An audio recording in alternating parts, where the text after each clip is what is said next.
Top in, Megan. It's so good to meet you. Thank you so much for taking a minute out today. I appreciate it. Joe, I'm so happy to be here. Me too. So let's begin our journey with this. I always start with this question. 6 years ago, this pandemic changed our lives, changed the world. How did you get through that coronavirus era, and how has it changed the way that you go after life today? Mm, wow, beautiful question. I haven't reflected on that time sort of holistically in a while. Yeah.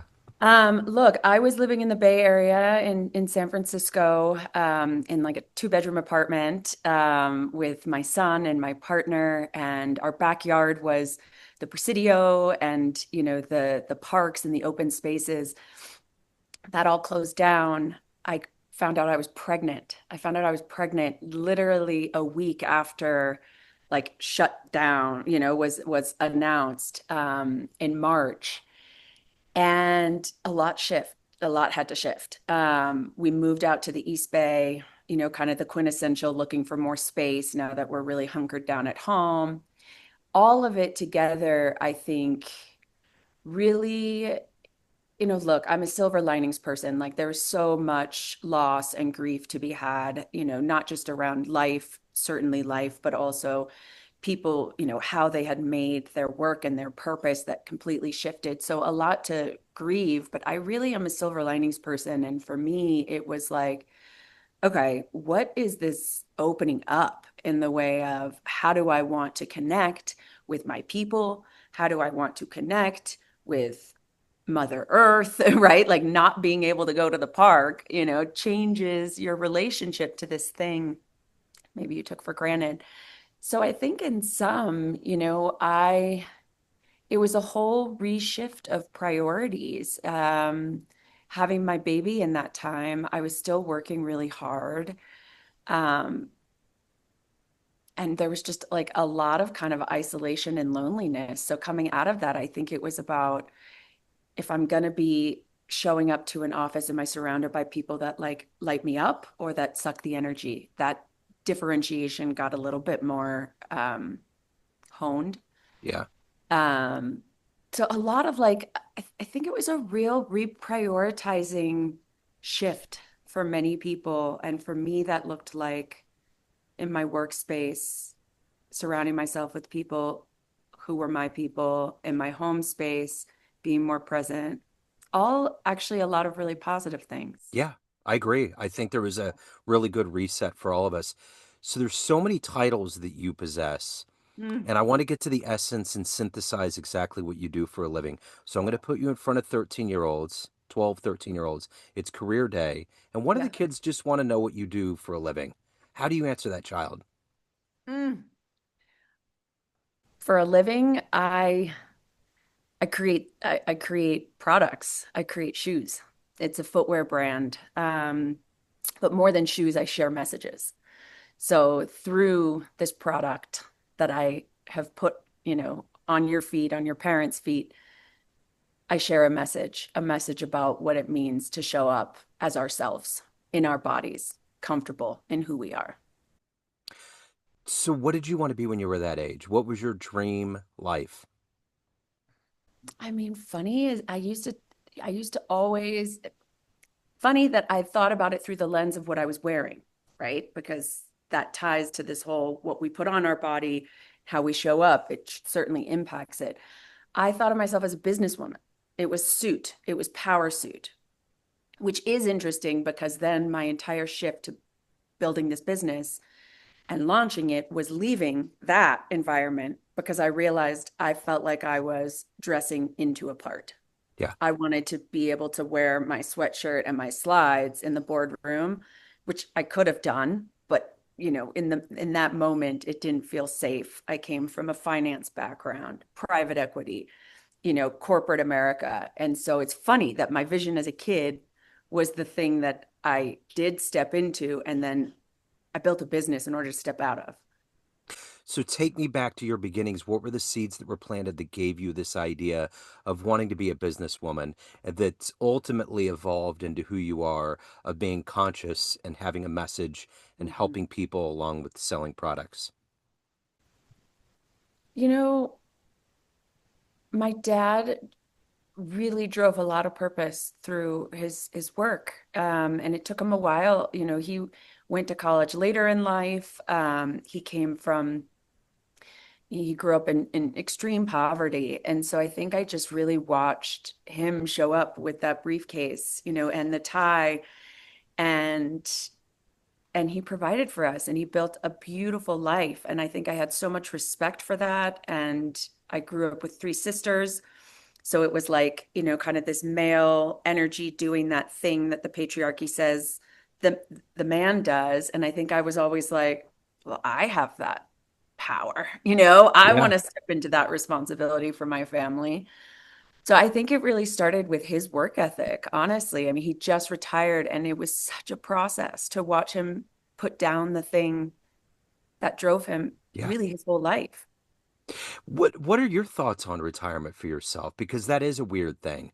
I mean, Yeah, it's really changed and shaped over generations. Like when I ask this overwhelmingly, people are like, not me. I'm not getting involved with that. Like right, even tangentially in right, what you would call retirement, there's still going to be some level of toil because you get emotionally attached, especially with what you're doing. Because it's not like you're walking into an environment and just making money for some anonymous human.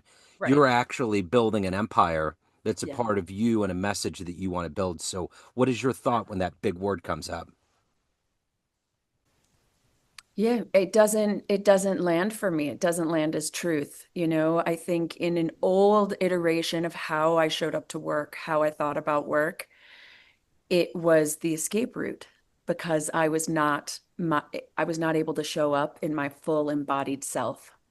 And so there was a time at which I hoped I could eject and then do these other parts of Megan, right? Yeah. Be these other parts of my life. And I think a big part of starting message, just entrepreneurship in general, is saying, hold on, this is a whole person journey.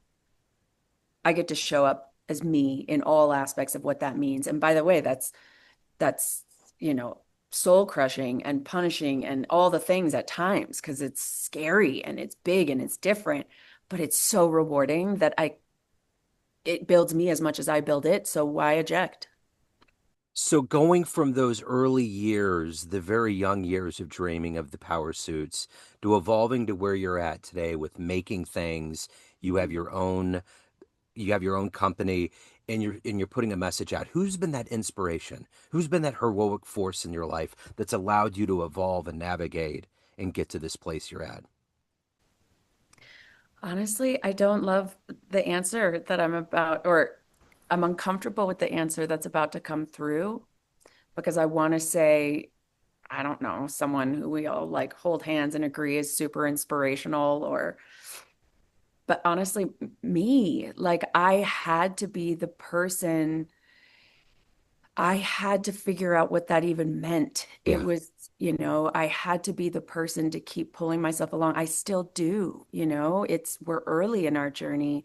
I still have the questions come from people who love me with a lot of care, but that I can read through the lens of like, Meg, are you sure? You had a really good career before. Um, so I have to keep listening to something deep, deep down inside of me that sometimes I'm like, why is this even here? This is hard. This is scary. Really, maybe we should pivot. And Yeah. I just won't, and I don't. And in a way, yes, that feels uncomfortable for that to be the answer, but that's kind of the whole point of message. It's Yeah. saying, feel good with not what's expected of you, but what feels good to you. And that's what I'm still on the journey of figuring out. But I have to keep walking myself, along the path as I go. I think that answer, and whenever I hear that answer, I think there's a lot of courage behind it because we do have to kind of take our young versions by the hand and Mhm. say there's these preconceived notions, but we only have one trip around the sun. What are we going to do? You know, Exactly. do we want Exactly. to taste the fruits of this existence or do we want to fall into tow from all these anonymous sources that say we're supposed to do what we're supposed to do? So Exactly right. I'm curious with what you're doing. There's a lot of companies out there that are providing quality products that have a socially and environmental message that's very uplifting. Mhm. What has been kind of a template that you've looked at? A company, entrepreneurs, folks that exist in the world that have inspired the way that you've pursued your own vision of your company. Yeah, I mean, like you said, look, in the footwear space, there've been companies like Blake's, Tom's that have been like buy one, give one, right? Very sort of give forward models. When I launched Message, I saw this market opportunity that said, you know, we are innovating all of these silhouettes on our feet with modern materials, the sneaker, the slide, or sorry, the sort of the flat, the female woman's ballerina flat, etc. But what about the slide? And Birkenstock has obviously taken the cake there. And I see a real tangible market opportunity for the modern customer who wants it different, look better, feel better, all the things. When I did that, it was very clear to me that I was not going to be in the camp of, I wasn't building the type of shoe, frankly. It's very expensive. The shoe I make out of Portugal, where I could do a buy one, give one.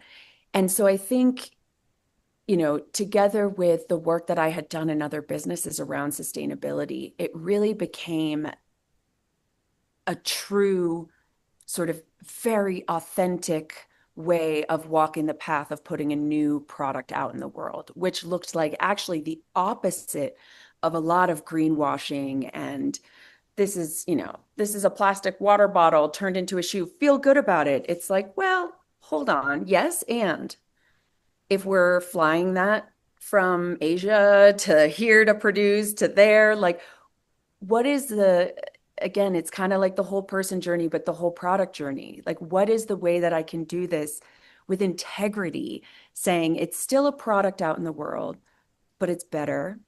I mean, from an innovation perspective, it's thoughtful from a supply chain. We're all very tight around Portugal, not a lot of, logistics, emissions, right? Hits. It's the materiality going into it, carbon negative, doesn't mean it's a carbon negative shoe. Let's be very clear with the customer about it. So I think for me, it's sort of how I try to, how I do show up in life, which is just totally like open vest, open heart to say, I want to do this better. There are some innovations that have allowed us to do it better, and there are some that are still challenging. But I'm pushing the supply chain and my manufacturers forward to that end, and I'm always going to, keep trying to do better every step of the way. So I think it was inspo, just from what I know in the world of, business, where we sit in 2023 at the time is when I launched the brand. Really, 2021 is when I started. 2020 is when I was ideating it. What can we do to make a real impact, not just sell the customers on an impact? And I think that's been the through line for me. And the one thing about I can just tell by what you're doing is that you're creating a product that people are going to get hooked on and they're going to love. They'll Yeah. fall in love with it and they'll Yep. become lifelong customers. What Yep. was that shoe for you early on that you were like, oh my God, this is it? And you just loved them and it's always had a secret spot in your heart. Because it's like when you get a car and you finally find that right car or you find that right thing, you fall in love with it and you're hooked. What was that for you? Whether it was shoes or anything else that inspired you to design your own brand? Mm-hmm. Totally. Well, I mean, honestly, that was my 16-year-old soccer loving self. Like it was the slide, right? But it was Adilets. It was Adidas slides. Uh-huh. And we would just strip off our sweaty socks and sliding your foot into something where your toes are free, I mean, nothing better. And I think it was that same girl who in her 30s was like, okay, this is rubber.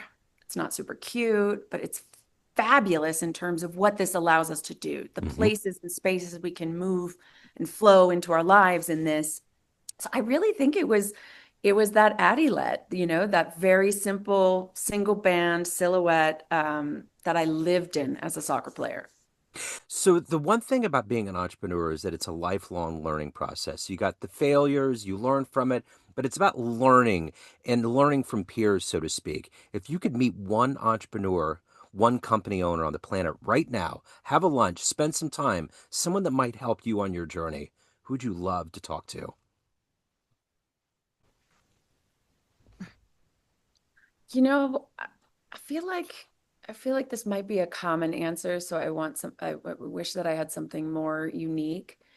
But Sarah Blakely from Spanx, such a badass. Yeah. I'm just like, and I love kind of tracking her message through to, she's done such a great job of late pulling up those sort of moments in her early journey that really elucidate how much she had to, show up as Sarah despite a whole lot of things, listen to intuition despite a whole lot of things.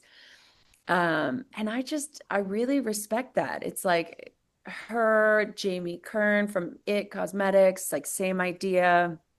She was told all sorts of wild stuff, around why her company wasn't going to crush and was close to bankruptcy at one point and then sold for $1 billion. It's like time and time again, I find a very supportive part of these early days is remembering that Google almost sold to Yahoo, you know, Yeah. like Peloton almost disappeared, and it's just that it it takes a part of the inner. No one else can give it to us, Yep. right? We have to hold on to a hope and a belief and a vision. And if you do, that's kind of, that's a huge determinant of success unto itself. I think the folks that have embodied that and now are the living examples, they're quite inspiring because it's a reminder every day. Well, I think about the owner of FedEx. I think he went to Vegas and gambled like the last of what he had and ended up winning. And Stop. yeah, totally kept it going. And then you think about other people. I remember years ago there was a story of Steven Spielberg. He actually bought a nameplate and put it on a desk at the Universal lot and just Yeah. acted like he was there and kind of got into some projects and then it steamrolled and it Yeah. was he just acted like he belonged and that's half of the battle, you The know. battle. That's So exactly right. That's exactly right. so, what is it that, other than having young children, what is Yeah. it that gets you up in the morning to do this at a high level? Like you said, there's a lot of fear. As much as it's wonderful to be an entrepreneur, there's Mm, all of these things that I don't think people understand that yeah, are a part of every single thing is like a Tetris board that falls on your shoulders. that's right. What is that energy for you every day? And also, you have to hold on to taking care of your own soul and your own family. What is that collectively every day for you? Yes. Um, Look, it's been a huge part of my process of the journey. I launched this brand, it having been a dream of mine, investing in entrepreneurs, building businesses alongside entrepreneurs, and then finally being one myself, a dream. And out of the gate, I approached it just like everything else, right? Which was kind of gripped, hard work, you know, apologize for the hours away from the computer. Of course, not miss a soccer game, but, put in those extra hours after. Just this real kind of scarcity energy around, gotta work harder, gotta try harder, completely burned out. Um, got pretty sick just before I moved to Mexico and was still pushing through, but like clear sort of total adrenal fatigue, system burnout. And it really pushed me into the place that we all read about and we know, take care of yourself. The quiet moments are where the real juice comes through. And, you're the most important one to ultimately, put your mask on before the kids, like whatever.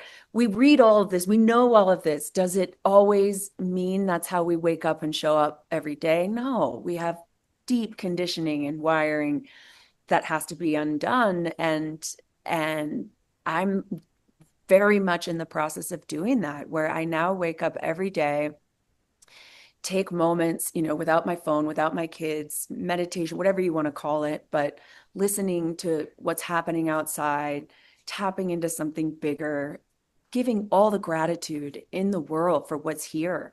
For so long, I thought about what wasn't in my bank account. put it all towards the business, and now the business is in our low season. And you attach to any of the outside things that internal joy and happiness and gratitude, you're screwed. Yeah. And so it's a real beautiful place, really, that I can share with you that I'm at now, which is just starting to do that, to really bring a presence to my days and a presence that allows me to then move with the work, with the kids, with the pups, with my partner, with my friend, with my family, with all of it in a way that's giving me more energy than it's taking. And I believe it was a somewhat subtle shift in mindset and the messages that I was telling myself that allowed for this, but it has had a massive influence on the energy that I'm bringing to every day, how I can show up. So I guess, the answer is it's been a process, in order to give myself what I need on the journey to have this be sustainable. But shifting team, making sure that the people around me are folks that I want to get up and get on a Zoom with, making product that I'm so proud of and excited about. All these things, you know, those were kind of the fixed variables, and I solved for those pretty quickly. But then it was an internal variable of what can I allow myself to feel in the midst of chaos, in the midst of uncertainty? Can I allow myself to wake up with overwhelming gratitude over fear?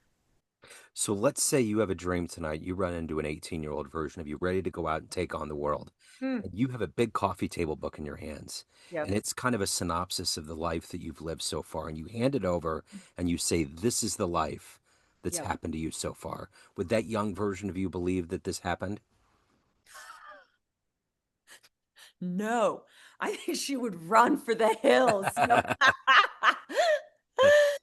Um, Look, I mean, honestly, I think if she got to see the coffee table book, there was a part of 18-year-old Megan who knew that she, her soul signed up for something spicy, Yeah. right? Like she came here for big things. I was a full moon baby, all the things, right? Like it.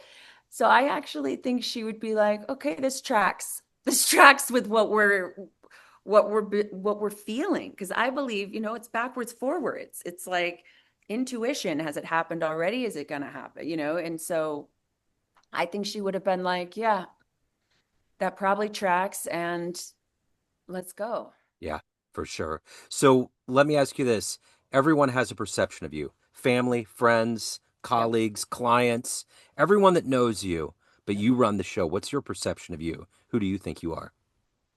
Mm. I am a constantly growing and evolving human who has an absolutely fantastic time growing and Yeah. evolving. Like I just love it. And I think our human capacity for it is immense.